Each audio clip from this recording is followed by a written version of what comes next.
Le Nigeria pourrait attirer 5 milliards de dollars en recettes d'exportation d'engrais tirés de l'usine d'urée et d'ammoniac du groupe Dangote, disposant d'une capacité de production de 3 millions de tonnes d'engrais par an. Ainsi, le pays va doper sa production agricole en vue d'assurer une sécurité alimentaire à long terme.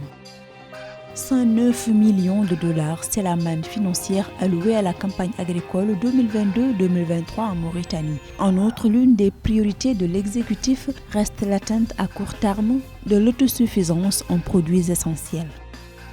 Durant les 5 premiers mois de 2022, la Tunisie a enregistré un déficit commercial atteignant 3,276 millions de dollars, soit 9,929 milliards de dinars, notons auprès de l'Institut national de la statistique. Une situation notamment due à la hausse des importations par rapport aux exportations durant cette période.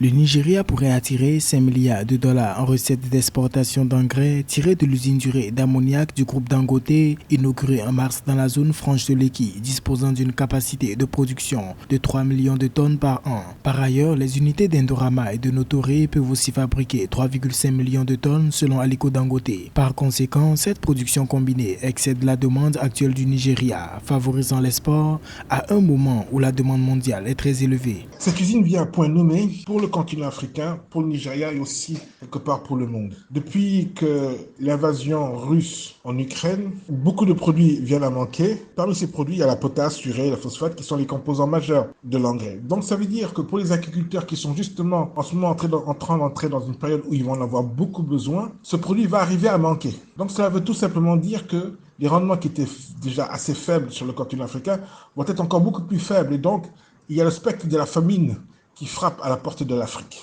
L'agriculture, élément clé de l'économie nigériane, a contribué à 25,8% de son PIB pour 112,3 milliards de naira en 2021. Notons que le Nigeria envisage de devenir le premier exportateur net d'engrais après avoir mis en place Dangote Fertilizer Plant, sa deuxième plus grande usine d'intrants au monde. Cette usine va permettre de régler un double problème. Premier problème, il y aura une mise à disposition pas chère d'un engrais. Au lieu d'aller le chercher dans d'autres continents, nous l'avons sur le propre continent, à portée de main, et donc de ce côté-là, il n'y aura pas inflation. Deuxièmement, vu que le produit sera disponible aussi bien en quantité, en qualité que financièrement, cela va permettre de pousser les agriculteurs à pouvoir utiliser beaucoup plus d'engrais pour augmenter les rendements. Parce qu'aujourd'hui, le paradoxe en Afrique, c'est que nos agriculteurs utilisent peu d'engrais et ils ont peu de rendement.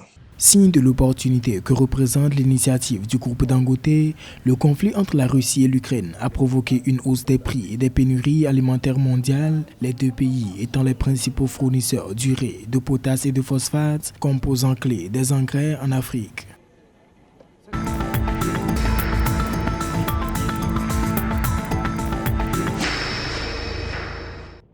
Dans le but d'atteindre les objectifs fixés par le gouvernement mauritanien tendant à améliorer la productivité et la compétitivité du secteur agricole, un budget de plus de 109 milliards de dollars est prévu pour la campagne agricole 2022-2023 à travers le pays. La dite campagne a été officiellement lancée ce mercredi 29 juin à Nouakchott, la capitale, lors d'un atelier national de planification. L'exécutif, dans un souci d'atteindre à court terme l'autosuffisance en produits essentiels, envisage de mettre l'accent sur le développement des populations agricoles de base, telles que les filières des céréales et des légumes, en augmentant la production et la productivité.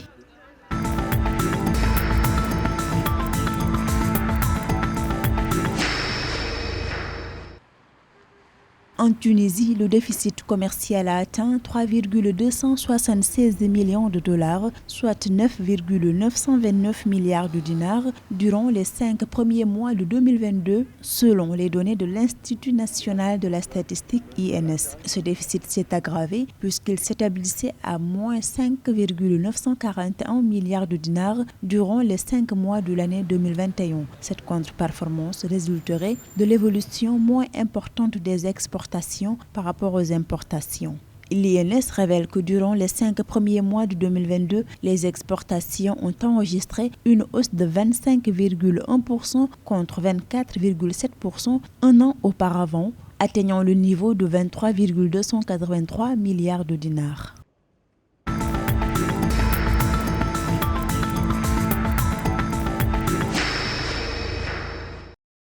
Le Trésor public sénégalais a levé une enveloppe de 117,596 milliards de francs CFA sur le marché financier le vendredi 1er juillet 2022. Cette opération constitue une émission d'obligations de relance du Trésor de durée 3 ans et 5 ans. À noter que le montant global des soumissions des investisseurs s'est élevé à 117,596 milliards de francs CFA pour un montant de 99,877 milliards de francs CFA mis en adjudication par l'émetteur, ce qui donne un taux de couverture du montant mis en adjudication de 117,74%.